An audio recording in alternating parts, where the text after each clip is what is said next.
శ్రీమాత్రే నమ. జయ గురు దత్తాత్రేయ నమ. ఈ వీడియోలో మనం వివిధ రాశులపై శుక్రగ్రహ ప్రభావం ఏ విధంగా ఉంటుంది, మరి శుక్రుడు ప్రస్తుతం జూలై 31వ తారీఖు నుంచి ఆగస్టు 24 వరకు సింహరాశిలో సంచరించడం జరుగుతుంది.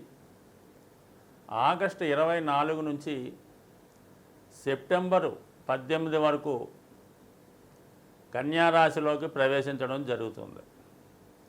అయితే కన్యారాశిలో శుక్రుడు నీచ స్థితి పొందడం జరుగుతుంది. అంటే అత్యంత బలహీనమైన స్థితి ఏర్పడుతుంది.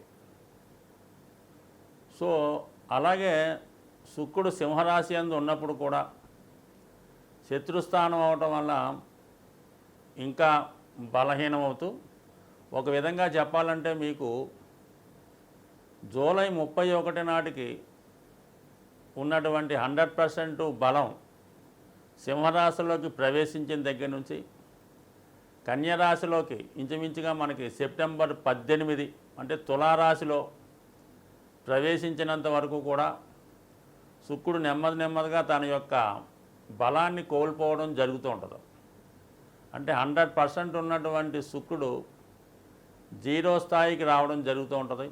మళ్ళీ తులారాశిలోకి సెప్టెంబర్ 18 తర్వాత తన స్వక్షేత్రంలోకి చేరడం వల్ల తిరిగి మళ్ళా శుక్రుడు సంపూర్ణ బలాన్ని చేకూర్చుకుంటాడు.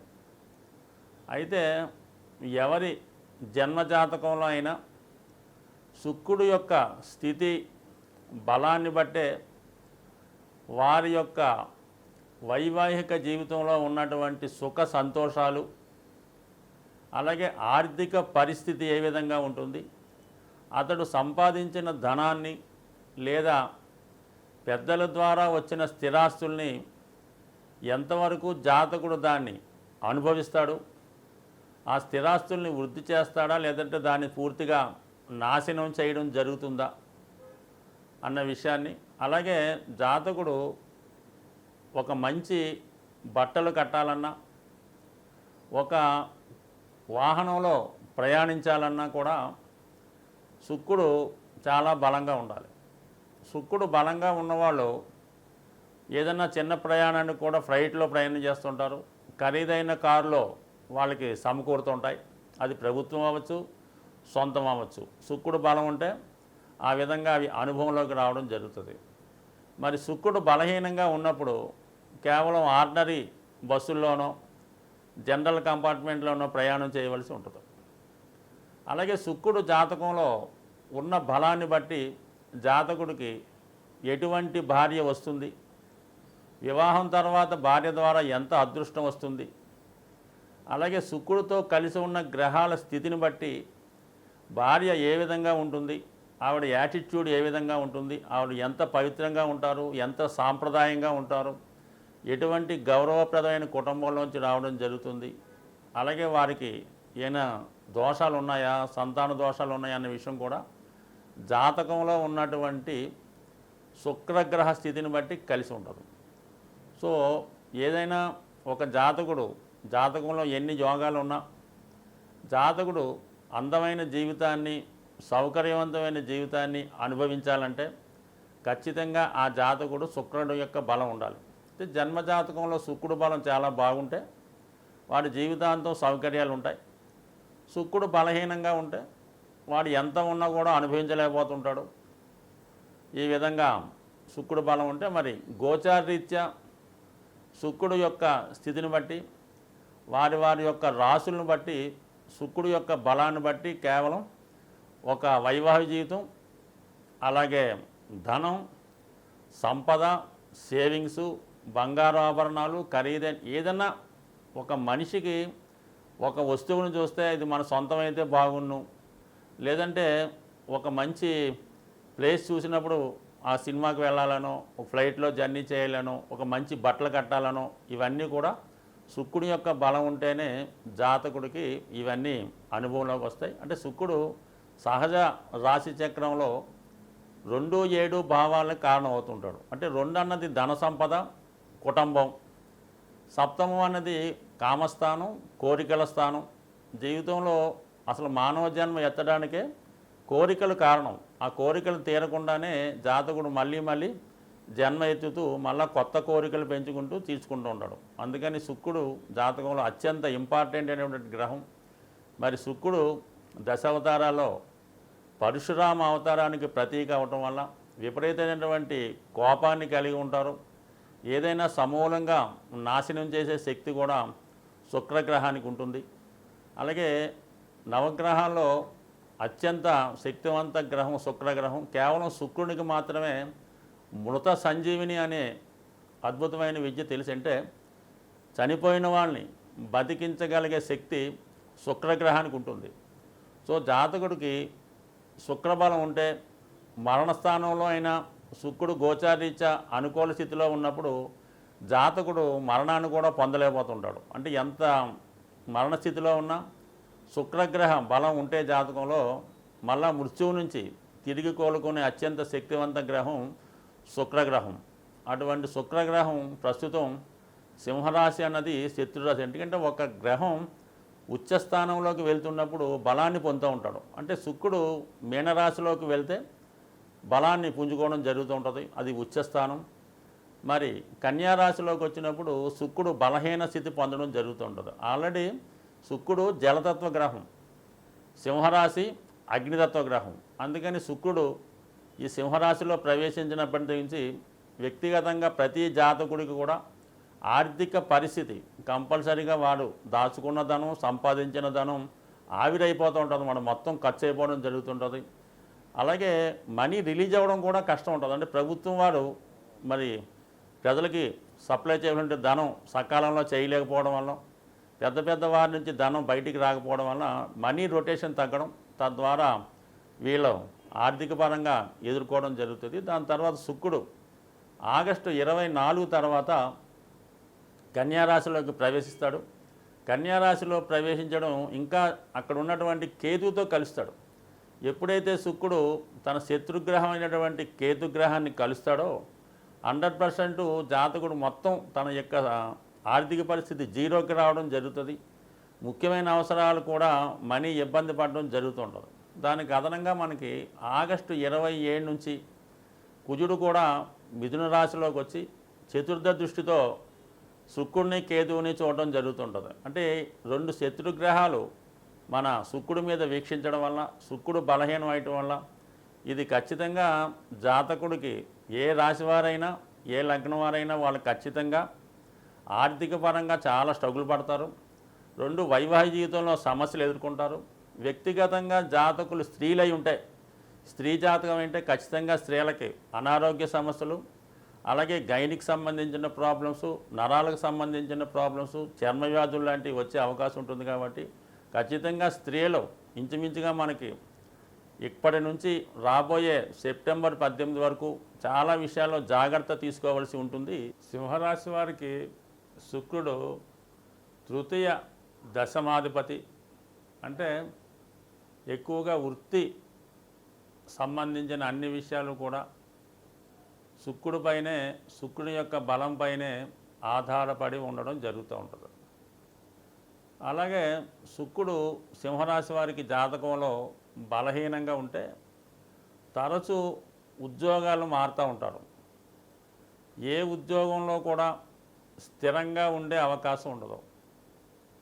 అలాగే మంచి మంచి అవకాశాలు వచ్చినప్పటికీ కూడా ఏదో విధంగా దాన్ని వదులుకుంటూ ఉంటారు. సో అలాగే మరి సింహరాశిలో ఉన్నటువంటి స్త్రీలకి వివాహ సంబంధించిన విషయాల్లో కూడా తొందరగా ఒక అంగీకారానికి రాలేకపోతుంటారు.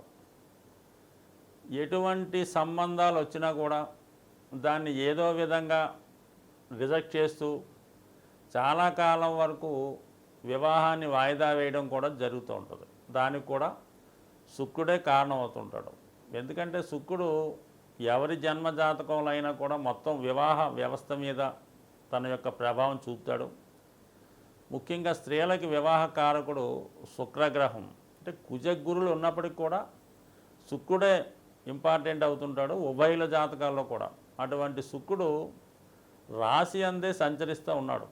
అంటే శత్రుస్థానంలో బలహీన స్థితిలో ఉండడం వలన ఏంటంటే మరి ముఖ్యంగా ఇప్పుడు జాతకుడికి చాలా వరకు ఉపాధి అవకాశాలు, ఉద్యోగ అవకాశాలు లేదా వివాహ సంబంధించిన విషయాలు చాలా వరకు దగ్గరగా వచ్చి మిస్ అవ్వడం జరుగుతుంటుంది. దానికి కేవలం కారణం జాతకుడే మాత్రమే అంట. వచ్చిన అవకాశాన్ని వదులుకొని ఇంకా బెటర్ అవకాశం వస్తుందేమో అని ఎదురు చూస్తూ ఉంటారు. అంటే వాస్తవానికి ఏంటంటే వాళ్ళ మనసులో ఏదో ఉంటుంది, దాన్ని చెప్పకుండా ఏదో విధంగా దాటవేసే ప్రయత్నం చేస్తూ ఉంటారు.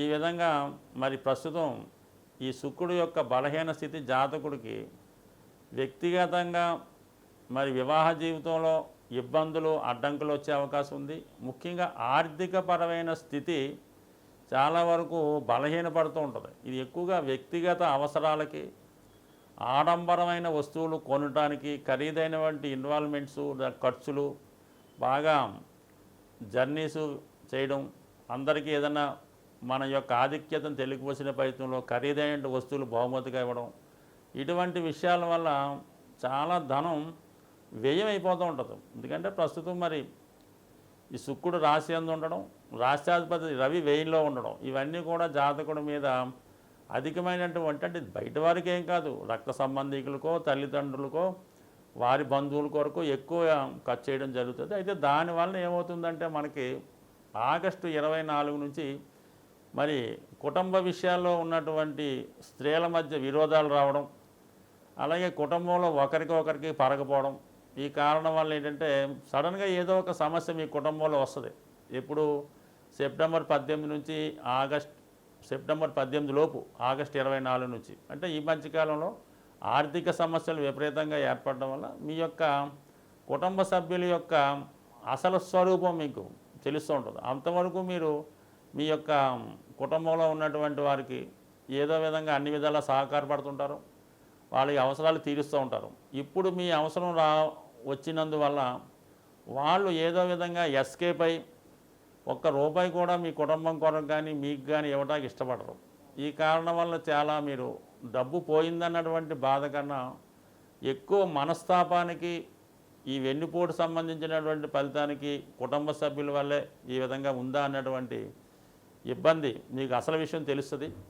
అయినప్పుడు కూడా మీలో ఏ మార్పు రాకుండా యాజిటీజ్గా మీ యొక్క సహజ దాతృత్వాన్ని కంటిన్యూ చేస్తారు. అవతల వాళ్ళు మీకు ఇచ్చినా ఇవ్వకపోయినా మీరు ఏ విధంగా ఫీల్ అవ్వకుండా ఆ విధంగానే మనసులో పెట్టుకొని మామూలుగానే మీ యొక్క రొటీన్ జీవితాన్ని గడుపుతూ ఉంటారు. ఏదైనప్పుడు కూడా అతి పౌరుషవంతమైనటువంటి మీరు ఇతరుల యొక్క ధనాన్ని ఆశించే ఆలోచన అయితే ఉండదు.